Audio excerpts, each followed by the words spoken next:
Lundi 4 avril 2016, ici Éric Latour et bienvenue à l'Hôtel de Ville de Saint-Jean-sur-Richelieu. La semaine dernière, on vous a parlé beaucoup d'imputabilité et également de la naissance d'une nouvelle équipe politique. Mais parmi les autres sujets qui ont également été traités à l'occasion de cette séance, deux demandes de dérogation, des dérogations mineures qui, dans certains cas, sont quand même assez importantes, qui ont d'ailleurs été reportées à une prochaine séance pour étude.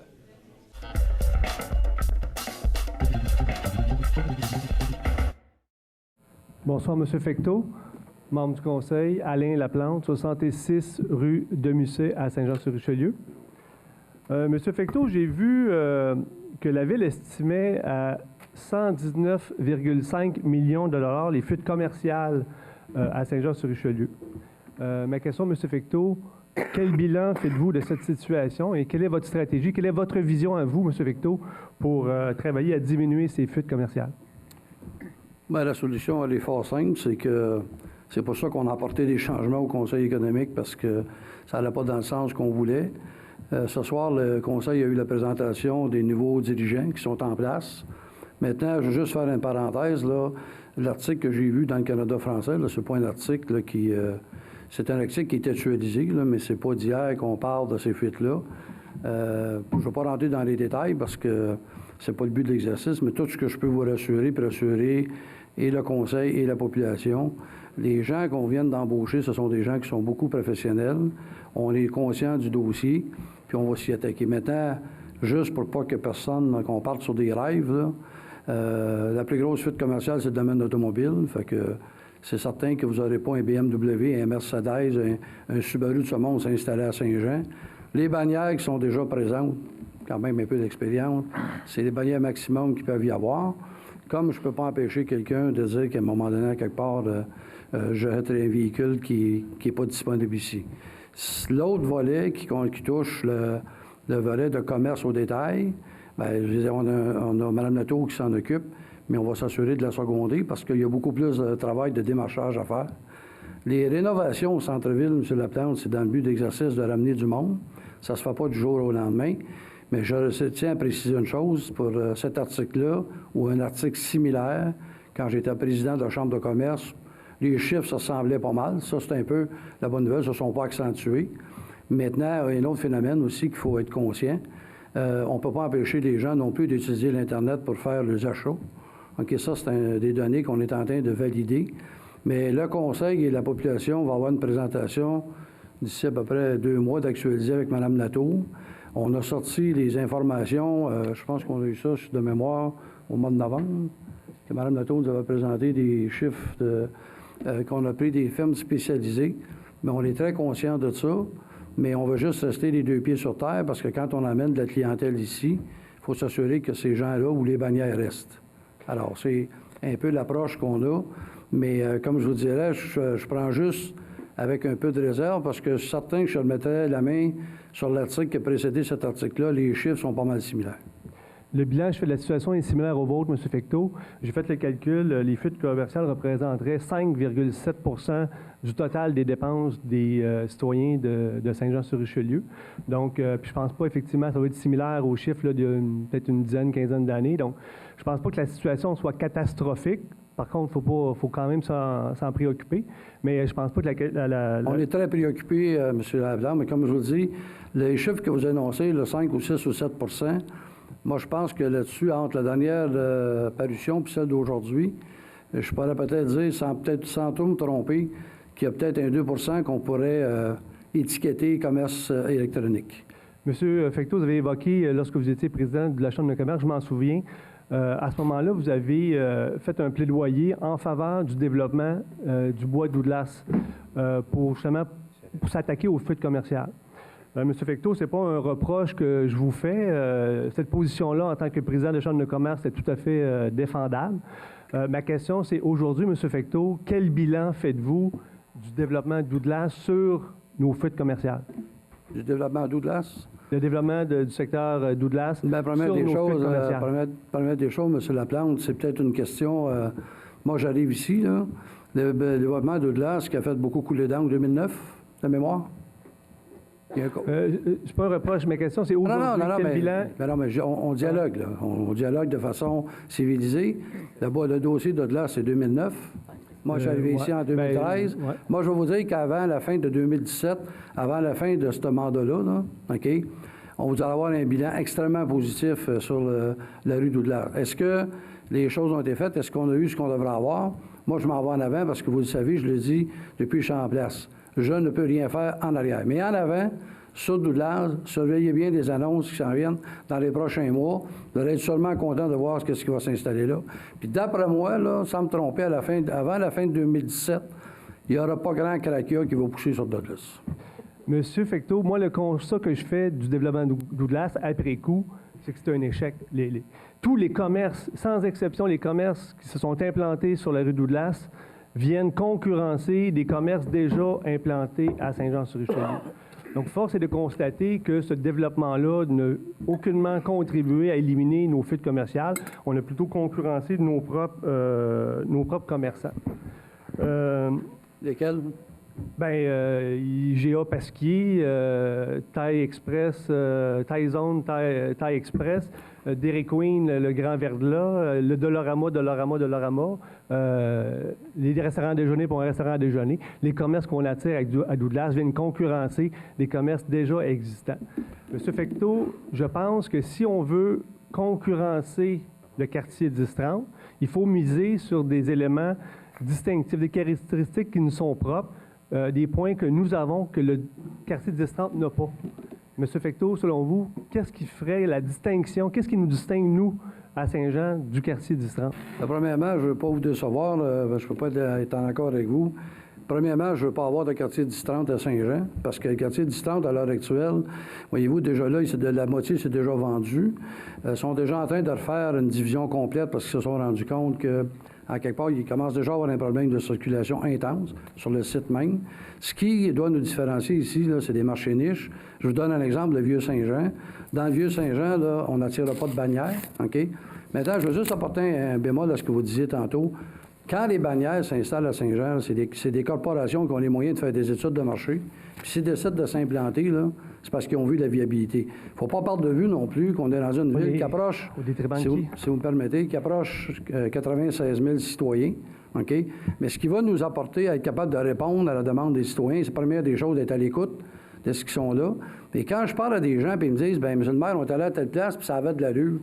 Ce qu'il va falloir faire, c'est d'ajouter à notre division commerciale quelqu'un qui est capable d'une personne qualifiée en démarchage, puis il faut être capable d'adresser ce qui nous manque à des gens qui sont capables de l'amener. Mais exemple, vous allez avoir des commerces. Je vous donne un exemple, le Carrefour Richelieu, on sait, tout le monde le dit. Au Promenade Saint-Bruno, c'est le même propriétaire, mais ils n'ont pas la même qualité. Mais en passant des bonnes nouvelles, je vais vous en donner une. Je ne sais pas si vous avez l'occasion de visiter l'aubainerie dernièrement, là. C'est des gens de Saint-Jean. Pas encore, j'ai vu le vidéo, mais ça a l'air très bien. Mais moi, je peux vous dire, je suis allé à l'ouverture. Puis le 50 000 pieds qu'il y a là, ça, c'est des gens, des Joannais, OK, qui ont confiance en leur ville, qui ont confiance en l'avenir, qui ont investi là-dedans, puis ils vont faire un succès avec ça. Pourquoi? Bien, regardez avec qui ils sont associés. Ils sont associés avec des gens comme Jean Roldy, comme avec Bruni Surin, ils ont des marques. Mais le magasin est de toute beauté, puis les gens vont venir. Alors, si vous arrivez avec un item, exemple, comme le Carrefour Richelieu, bien souvent, moi, on a parlé à ces gens-là, on disait, bien, vous étiez supposé de faire un deuxième étage, vous étiez supposé d'emmener quelque chose de différent. Malheureusement, ça ne s'est pas concrétisé, mais on force d'admettre qu'eux, ça leur appartient.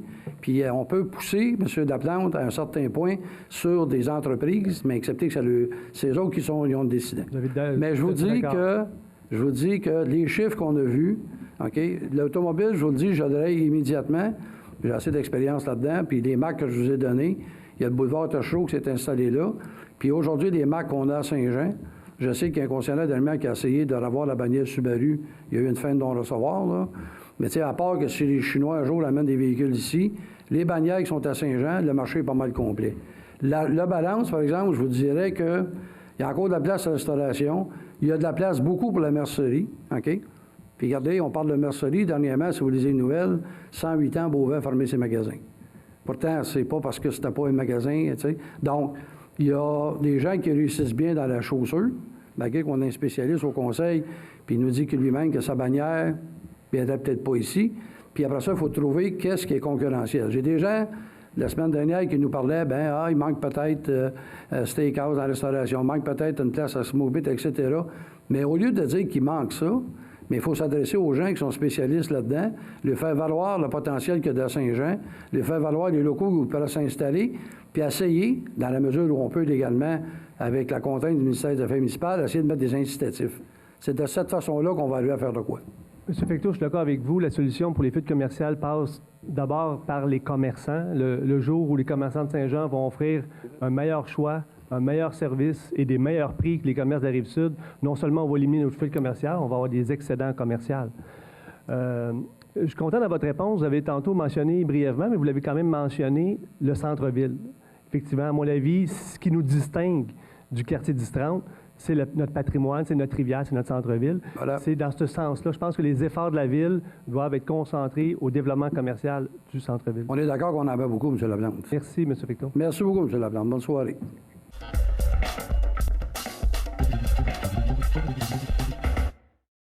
Bonsoir, Monsieur le maire, Mesdames et Messieurs les conseillers. Je m'appelle Suzanne Lefebvre, je suis une citoyenne du côté d'Iberville depuis 1977. Je suis aussi la directrice générale de Mobilaide, un organisme communautaire, depuis 1999. Il y a plusieurs conseillers qui me connaissent. Je viens spécifiquement pour ma demande personnelle, qui est une demande de dérogation mineure à l'article 13.1.2.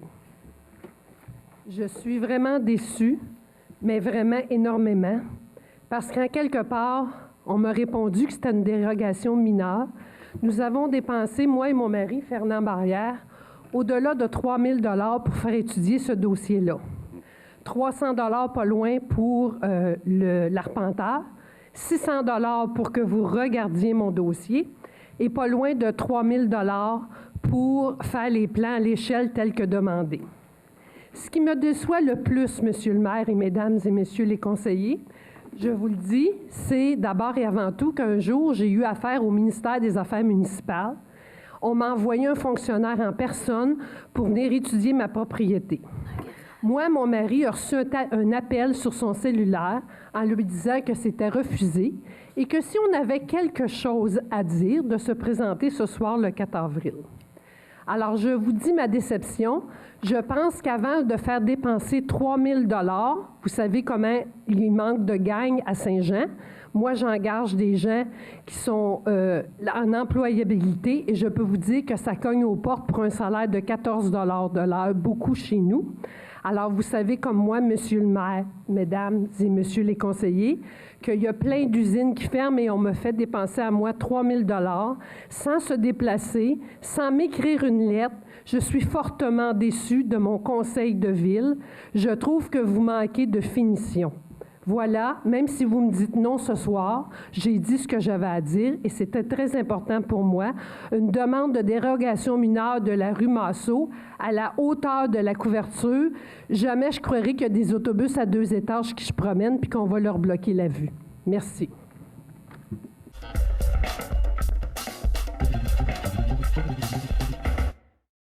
Donc, comme que je vous montrais tantôt, dans le même secteur, il y a 5 terrains qui sont plus petits que ce que moi je demande pour les 2 terrains. Tantôt, vous mentionnez que c'est pour faire, on a besoin de faire 2 dérogations. Je peux faire une autre dérogation et... Non, je ne dis pas que vous aviez besoin de faire 2 dérogations. Je dis que pour laisser construire un terrain, ça rend les 2 terrains dérogatoires. C'est ça que j'ai dit. OK. Puis vous Normalement, avez aussi mentionné au niveau de l'homogénéité, je peux construire un garage plus gros que la maison qui va être construite. Ça ne changera pas l'homogénéité, mais si je construis une maison, ça va changer le secteur. C'est ça que j'ai de la misère à comprendre. Puis, à un moment donné, c'est du bon sens. Là. Je sais qu'il y a des règles à respecter, mais en même temps, je peux construire un garage, mais je ne peux pas construire une maison. Quand on parle d'homogénéité du secteur, on parle de la superficie des terrains. On ne parle pas nécessairement, si vous construisez un garage à côté de la maison existante, ça va être sur le même lot. Fait que ça ne vient pas... Vous parler? Pas de problème. Moi, c'est M. Desjardins, c'est moi qui est intéressé au terrain. Puis on a examiné le secteur. Puis dans le même secteur, parce que tantôt, vous aviez super bien expliqué que quand vous avez pris une décision en 2007, vous regardiez en fonction de l'homogénéité du coin. Pourtant, la rue voisine, qui est dans le même secteur, qui est passée probablement dans les mêmes règlements. Je n'ai pas été fouillé là-dessus. Mais il y a au moins 5 à 6 terrains qui ont des dimensions similaires ou plus petites, pas moins de 50 pieds. Là, celui-là, il y a 53 pieds, il y a 6700 pieds carrés. Et, comme Madame disait tantôt, la Ville permettrait un garage environ 950 pieds carrés, alors que je veux bâtir une maison de 900 pieds carrés. Maintenant, si vous regardez l'apparence, parce que moi, je suis très préoccupé de l'apparence d'une rue, c'est un trou dans la rue. La seule place, c'est un grand trou large, c'est dans cette rue-là. La rue, elle a moins de 500 mètres, puis au bout de 500 mètres, vous avez tous des terrains de 50 pieds. Et sur la rue de l'An, il y en a 1, 2, 3, 4, et sur la rue surprenant, un autre, un 5e. Ça fait partie du même secteur, qui sont de dimensions identiques. D'ailleurs, c'est pour ça qu'on demande ça. On comprend que le comité d'urbanisme a dit qu'il manque 2 pieds. Mais tantôt, j'ai pris compte de votre intervention au moment où vous avez dit on a déjà accordé pour un petit manque de 2 pieds sur une autre rue. J'ai trouvé que c'était correct, ça avait bien du bon sens. À ce moment-là, qui ne défraie pas du tout le territoire, en plus, ça donnerait peut-être quelques taxes de plus à la Ville, donnerait le même résultat, tout en considérant qu'alentour, vous l'avez déjà accordé, et je suis sûr d'une chose, ça ne dérangera pas le décor. Et là-dessus, je ne verrais pas pourquoi que la Ville n'accorderait pas ça, parce que tout simplement, ça ne change absolument rien au décor. Elle pourrait construire un garage de même dimension, mais même plus grand que ce que je veux construire, et ça serait accepté, alors qu'une maison ne le serait pas. Puis, vous avez plusieurs terrains, on pourrait tous déposer le dossier. Monsieur, je veux juste... écoutez, je vous interromps, là, mais est-ce qu'on pourrait peut-être pas le reporter, parce que j'apporte quelque chose de l'autre côté, mais juste à la face, monsieur a tout à fait raison. Là. 80 des terrains de la rue de façade sont petits, juste en face de cette maison-là. Là. Si on va sur Google actuellement, là, si vous allez sur votre cellulaire... Ce qui a été répertorié dans le secteur, là, on dit dans le milieu d'insertion sur environ 105 lots qui ont été répertoriés. Oui. Les lots sont conformes avec une largeur allant de 21 à 24 mètres. Non, Quelques lots ont des largeurs inférieures à 21 mètres, mais conformes. Et dans seulement 2 cas, inférieures à 18 mètres. Donc, c'est une question d'insertion dans le milieu. Et j'aimerais demander à Mme Blair, est-ce que le projet est différent parce que le même dossier a été présenté en 2012? Est-ce que vous emmenez un argument nouveau? Est-ce que le projet est différent? Oui, absolument. En quoi? La maison est beaucoup plus petite. Non, la dérogation mineure porte sur le terrain, là, moi, que je parle. Oui, mais Mme Marcoux, est-ce que je peux vous poser une question? Oui. Tantôt, vous avez bien dit de façon claire, de la même façon que M. Excusez, je ne vois pas... M. Langlois. Pardon? Langlois. M. Langlois mentionnait, c'est que vous venez juste de mentionner aussi qu'il y a des terrains qui ont été moins de 18 mètres, comme celui-là, il y a 17 mètres, point 50 ou un peu plus. Puis que dans le même rond, il y a eu des constructions. Je veux aller avec la logique. Moi, je suis un homme de logique.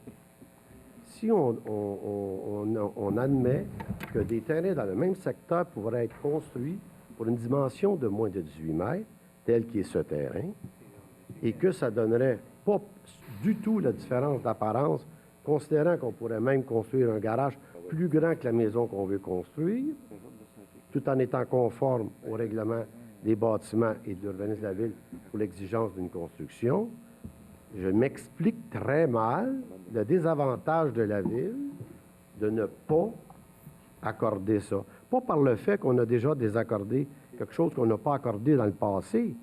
Il y a plein de choses qui n'ont pas été accordées dans le passé qui ont changé dans l'avenir. Et je crois que logiquement, je comprends un règlement A, point A, point B, point C, mais parfois, c'est plus, je pense, agir en bon père de famille ou en bon raisonnement logique, que ça ne changera rien au décor. Et au contraire, ça va compléter le décor parce que c'est un beau trou en plein milieu de la rue, alors qu'à quelques centaines de mètres à peine, vous avez tous des terrains de 50 pieds. C'est la raison. C'est difficile à comprendre une logique semblable. Vous comprenez? Puis M. Langlois, ce qu'il dit, je ne vous connais pas du tout, là, mais si vous y allez avec le bon sens, bien, il n'y a aucun désavantage à la Ville et aucun désavantage pour tous les habitants qui entourent. C'est là-dessus le point. Et là-dessus, j'aimerais bien qu'il se fasse un vote faut qu'on fonctionne avec une bonne logique. C'est tout, ma demande. Moi, je vais poser une autre question. Dans la recommandation que j'ai ici, parce qu'il faut se rappeler qu'en 2012, c'est les voisins qui étaient sortis majoritairement à voter contre. Ce qu'on dit ici, c'est finalement, il est à noter que la requérante devait remettre une feuille avec la signature des voisins immédiats appuyant la demande. Est-ce que vous l'avez? Oui. Madame, c'est moi qui ai été voir les voisins. Avez-vous la signature? Non, on n'a pas la signature. Okay. Je ne demanderai pas leur signature pour la simple et unique raison que si vraiment aujourd'hui ils s'opposeraient, ils seraient tout aux côtés de moi. Deuxième point. En 2012, vous savez, madame, si on se base sur ce qui s'est passé il y a des années, on peut déterrer tous les morts, si vous voulez. Mais aujourd'hui, la question n'est pas celle de 2012. Et le terrain qui est là, la possibilité de construire une maison qui est plus petite qu'un droit de garage qu'elle aurait le droit de construire et qui ne change pas le décor. Moi, je m'explique mal que je mettrais un garage de 1000 pieds carrés et qu'une maison de 900 pieds carrés apparaît moins bien dans le décor que de poser un garage. Il y a une logique qui ne me rentre pas dans la tête. Je comprends très bien le dossier de monsieur. Ce que je comprends, je me rappelle très bien qu'au CCO, on nous avait dit Madame est censée nous revenir avec les signatures des voisins. Ils ne sont pas rentrés. Moi, j'ai aucun problème. Ce que je peux proposer, c'est de reporter, parce qu'il faut se rappeler que ça ne serait vraiment pas correct de prendre un vote là-dessus ce soir, parce que quand une dérogation mineure est recommandée par le comité consultatif d'urbanisme de refuser, et en plus le service de refuser, il n'y a aucun panneau qui a été mis sur le terrain. Moi, je peux vous dire que dans ce dossier-là, j'ai eu des appels. Moi, si et je leur ai dit, s'il y a un panneau sur le terrain, ça va vous indiquer la date de la soirée de consultation et tout, puis vous viendrez. Madame, oui. J'ai consulté les voisins personnellement. Mais moi, j'irais. Je connais très bien Caroline. Excusez, M. Vessel. Moi, ce que je veux, c'est qu'on va reporter, on va en rediscuter. Si on décide de changer notre décision, eh bien, il y aura un panneau qui va être installé sur le terrain et les citoyens auront la chance de se prononcer. Moi, je demanderais si c'est possible, on va le reporter, comme Mme Marcoussis, puis ça va vous permettre de faire signer les gens, puis d'amener... Mais je vais juste amener le point, parce qu'on le fait pour l'ensemble, pour les citoyens. Oui. Je pense que, je comprends que, le panneau n'était pas là. La dernière fois, ce qu'il avait fait, ça n'avait pas passé, c'était les signatures. Ça vous permet le temps de le reporter, ça vous donne la semaine pour aller chercher les signatures, ce qui est chose très faisable. Excellent. Puis par la suite, ça va donner plus, ça va montrer l'accessibilité puis l'acceptation du projet dans votre quartier. Oui. Par règlement municipal, les voisins sont obligés de signer pour permettre à un autre voisin de construire. Non. Non, mais ils ont le droit de le refuser. Non, mais ils ont le droit de refuser. Non, mais ils ont le droit de s'opposer. Ils ont le droit de refuser et de s'opposer. Juste, je vais répondre à votre question, là, parce qu'on va faire le tour. Oui. Là, je pense qu'au lieu de s'en aller dans des avenues là, qui sont non productives, là, OK, Mme Marco demande de reporter. Oui. Je pense qu'on a bien saisi. OK, donc on va reporter le point. Maintenant, c'est simple. Là. Pourquoi aujourd'hui, on vit avec ce qu'on appelle l'acceptabilité sociale? Donc, si vous bâtissez une maison, vous êtes dans un environnement, la logique, sans venir la route, vos voisins à côté, là, c'est rien de compliqué. En principe, c'est pas vous qui êtes censé faire ça, c'est madame. Non, mais OK, alors, si vous voulez, je vous le dis, là, si vous les connaissez bien, là, ça ne devrait pas être une problématique. C'est pas la question de dire, on peut-tu étudier la règle ou on peut pas, c'est simple. Là, on va le reporter, après ça, la décision. En fait, vous avez un pourcentage, ce que Mme Marcoux est en train de vous dire, elle est ouverte à l'idée de la conseillère du district. Moi, je pense que c'est pas dur à vouloir se conformer. Est-ce que c'est une obligation? La réponse, c'est non. Mais après ça, ce qui va arriver, c'est que faut afficher quand il y a des gens. Fait que si on met l'affichage, les gens vont peut-être se poser des questions. Moi, je pense qu'il faut faire simple puis aller au plus court, parce que c'est ça que vous voulez, jusqu'à un certain point. Puis vous connaissez déjà les voisins. Alors, Monsieur le maire, c'est beau? Si vous me permettez, Mme Marcoux a proposé le rapport, je l'appuie. Oui, c'est beau. Ça marche? Merci. Rapporter ça jusqu'à... La prochaine assemblée publique est le 2 Non, ça ne sera pas la prochaine assemblée publique parce que... Ah non, vous avez insisté. Je tiens à ce que M. Castonguay vienne l'expliquer lui-même en plénier. Puis si on décide de changer d'idée à ce moment-là en plénier, là, il faut aller avec la procédure des journaux, là. OK. Donc, c'est la séance du 2 mai. C'est juste pour savoir. Le 2 mai? 2 mai, à peu près. 2 mai. Ouais. 2 mai. OK. Merci beaucoup. Merci. Merci, Mme Marcoux.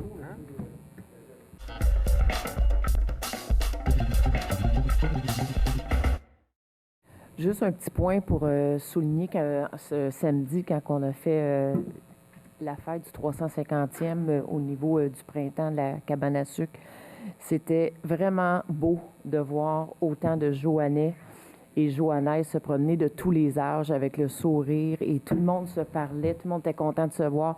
Alors, ce fut un très beau rassemblement, puis j'espère qu'il va en avoir d'autres comme ça. C'est vraiment un bel événement, puis je tenais à souligner, à féliciter les organisateurs du 350e pour ce beau week-end. Alors, sur ce, merci et bon retour.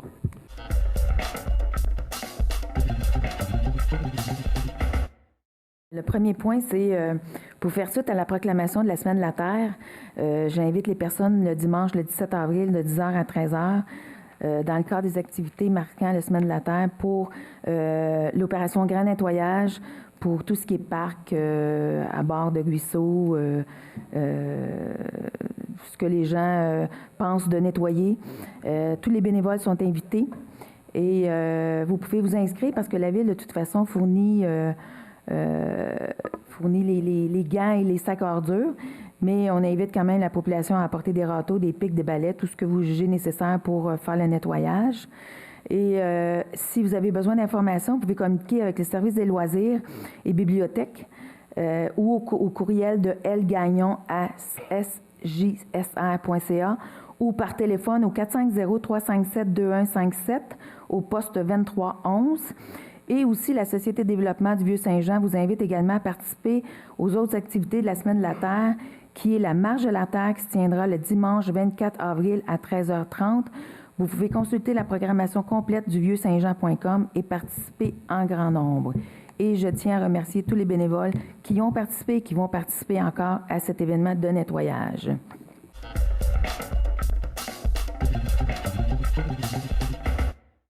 Merci d'avoir été là. On se fixe rendez-vous la semaine prochaine alors que nous allons vous présenter de nouveaux extraits de la prochaine séance du Conseil prévue pour le lundi 18 avril. Et puis nous, 2 jours plus tard, le mercredi 20. Et la semaine suivante, on vous présentera bien sûr ces nouveaux extraits. Ici Éric Latour à l'Hôtel de Ville de Saint-Jean-sur-Richelieu. Entre-temps, pour me joindre, Éric Latour en un mot à commercial tvhr9.com.